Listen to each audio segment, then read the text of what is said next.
Hello students, welcome to my class, and today we will be going to start a new chapter of book first, and this is your sixth chapter, Judiciary.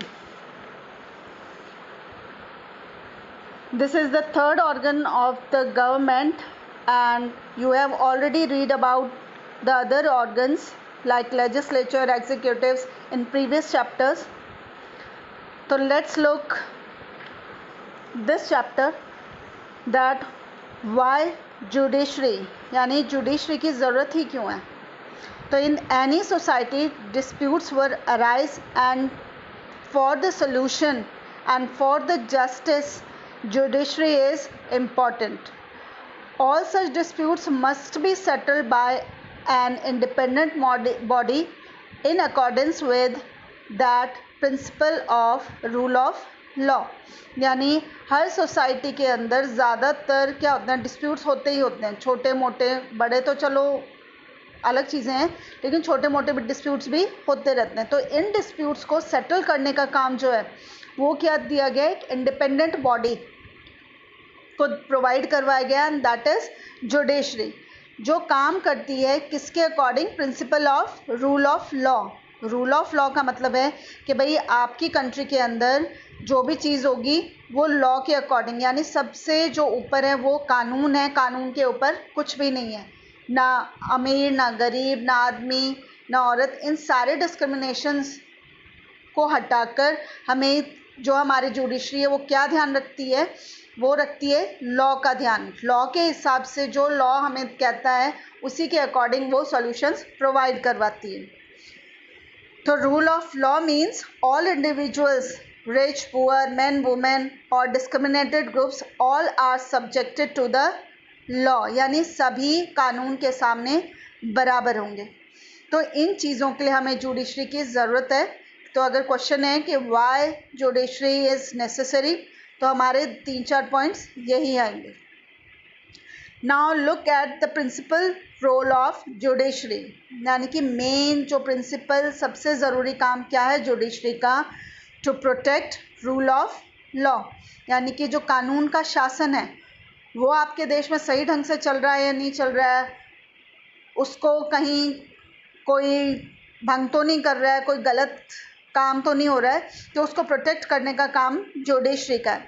Safeguards rights of the individuals, settle disputes. हमें सभी को पता है कि हमें कुछ fundamental rights या कुछ और राइट्स प्रोवाइड करवाए जाते हैं. तो कोई भी अगर जुडिशरी ना हो मानो आपकी कंट्री के अंदर, तो जो भी पावरफुल बॉडीज़ हैं या जो भी लीडर्स हैं वो हमसे हमारे ये राइट्स छीन सकते हैं.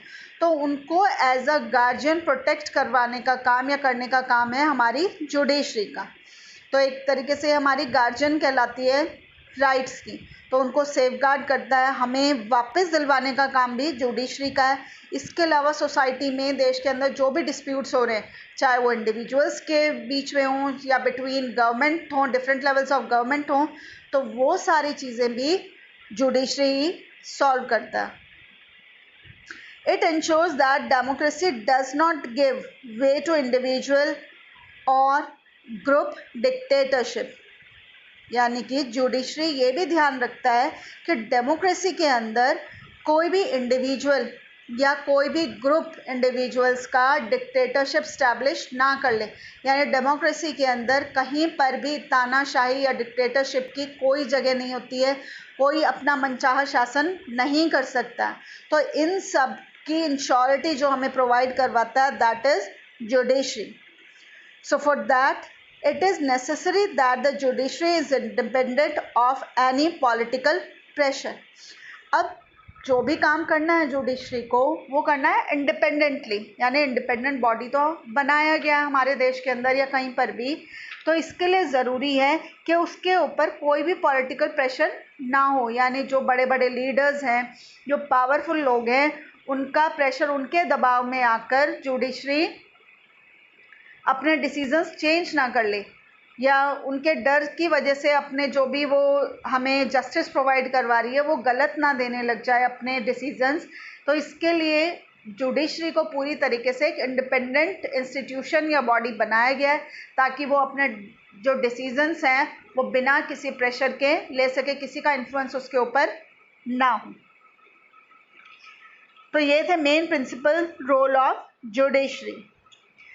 अब अगर हम नेक्स्ट बात करें इंडिपेंडेंस ऑफ जुडिशरी, यानी जो जुडिशरी है वो किस तरीके से अपनी इंडिपेंडेंटली कैसे काम करती है, तो उसका हमें पता कैसे चलेगा कि इंडिपेंडेंस कैसे है, वो इंडिपेंडेंट किस तरीके से काम कर रही है। तो it means that like other organs of the government, जैसे भाई एग्जीक्यूटिव्स हैं, लेजिस्लेचर्स हैं, ये भी क्या हैं, ऑर्गन्स हैं गवर्नमेंट के। तो इन्हीं की तरह the functioning of judiciary in such a way that it is enable to do justice, कि जैसे हमारे यहाँ क्या किया गया है, तीनों जो ऑर्गन्स हैं उनके बीच में इक्वल पावर्स डिवाइड की हुई है, जिसकी वजह से तीनों ही एक दूसरे के ऊपर निगाह रखने का काम करते हैं, एक दूसरे की पावर्स को बैलेंस करने का काम करते हैं, जो हम प्रीवियस चैप्टर्स में पढ़ चुके हैं कि इसी को हम चेक एंड बैलेंस सिस्टम भी कहते हैं, कि अगर आप एक के हाथ में ज़्यादा पावर दे दोगे तो वो अपनी पावर का मिसयूज़ करने लग जाती है। तो इसलिए इन तीनों ही ऑर्गन्स को सेपरेट और इक्वल पावर्स डिवाइड की गई हैं, जिसकी वजह से जैसे एग्जीक्यूटिव्स और लेजिस्लेचर्स की पावर्स हमने प्रीवियस चैप्टर्स में पढ़ी हैं, तो जुडिशरी के पास भी अपनी सेपरेट पावर्स हैं, जिसकी वजह से वो कोई भी न्याय करने में दिक्कत महसूस ना करें, अनेबल ना हो जस्टिस प्रोवाइड करने में। The other organs of government should not interfere with the decision of judiciary, कि जो भी आपके दूसरे ऑर्गन्स हैं वो इसके डिसीज़न में कहीं भी दखलंदाजी ना करें, क्योंकि वो एक इंडिपेंडेंट है, तो अपने डिसीजंस खुद ले सकती है, जो जुडिशरी के अकॉर्डिंग सही है, जो रूल ऑफ लॉ के अकॉर्डिंग सही है, जुडिशरी उसी के अकॉर्डिंग डिसीज़न लेती है, तो उसमें किसी का इंटरफेरेंस ना हो। तो जजेस must be able to perform their functions without any fear और फेवर। अब किसी का इन्फ्लुएंस ना हो, किसी का डर नहीं होना चाहिए, किसी के फेवरिज्म में काम नहीं करे, पार्शलिटी ना करे, इसके हिसाब से हमारी जुडिशरी परफॉर्म करती है अपने फंक्शंस को। यानी जो भी डिसीज़न उसके पास आएगा तो वो ये ना देखे कि भाई उसका रिश्तेदार खड़ा है या उसका रिलेटिव कोई है या कोई जान पहचान वाला है या कोई सामने इतना पावरफुल इंसान है कि उसने करा तो गलत हुआ है लेकिन हम उसके डर से उसकी सज़ा ही चेंज कर दें, उसको माफ़ कर दें, तो वो सारी चीज़ें नहीं होती हैं जुडिशरी में। वो रूल ऑफ लॉ के अकॉर्डिंग, जस्टिस के अकॉर्डिंग ही अपने डिसीजंस सुनाते हैं। Next is independence and protection of judiciary, कि भाई जो जुडिशरी है उसकी इंडिपेंडेंस और उसका प्रोटेक्शन कैसे है, जुडिशरी को उसको सुरक्षित कैसे रखा गया इंडिपेंडेंस को जुडिशरी की।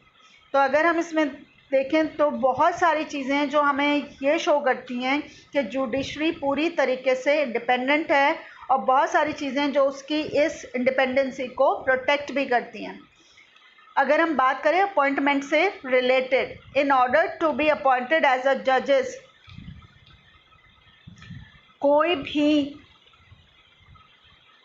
जो आपके लेजिस्लेचर हो गई या एग्जीक्यूटिव्स हो गए, उनका कोई रोल नहीं है जजेस की अपॉइंटमेंट से रिलेटेड, क्योंकि अगर जजेस को जब भी अपॉइंट किया जाता है तो इसमें जो लोग अपॉइंट करते हैं they must have experience as a lawyer, और उनको जानकारी होनी चाहिए, नॉलेज होनी चाहिए कानून की, यानी कि या तो वो एज अ लॉयर काम कर चुके हों, एज अ जज काम कर चुके हों और उनको कानून की बहुत ज़्यादा नॉलेज हो। तो इसमें कोई भी फंक्शन प्ले नहीं करता आपका लेजिस्लेचर या एग्जीक्यूटिव्स के भाई वो लोग आकर इनको अपॉइंट करेंगे।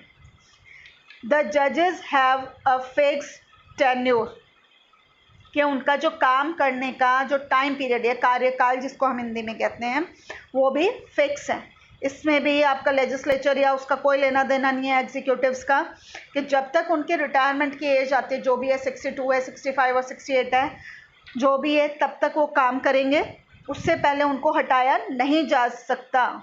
सिर्फ कुछ एक्सेप्शनल केसेस में, यानी अगर कभी उनके ऊपर महाअभियोग या कुछ ऐसा इलीगल कुछ पाया जाता है जजेस पे, तब उनको सिर्फ इम्पीचमेंट मोशन के थ्रू ही हटाया जा सकता है। वो हमारा टॉपिक जब आएगा रिमूवल ऑफ जजेस, तो उसमें हम डिटेल में उस टॉपिक को कवर करेंगे। तो कुछ एक्सेप्शनल केस हैं, इसके अलावा कोई भी जज को उसके रिटायरमेंट एज तक नहीं हटा सकते हैं।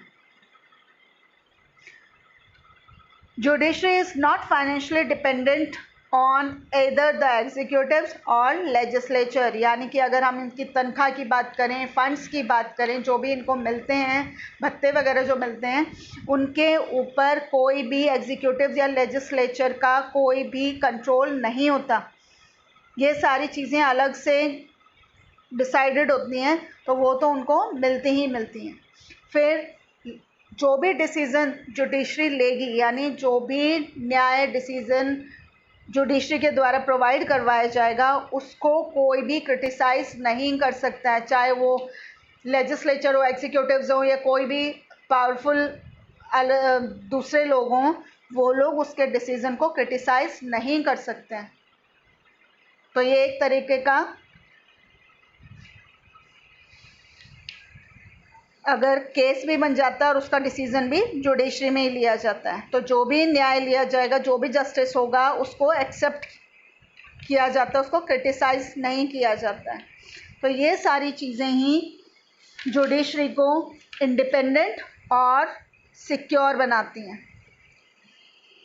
आई होप आपको समझ आया होगा, और इतने टॉपिक्स आज के लिए काफ़ी हैं। तो next topic we will be continue in next part of this chapter. Thank you for watching my video.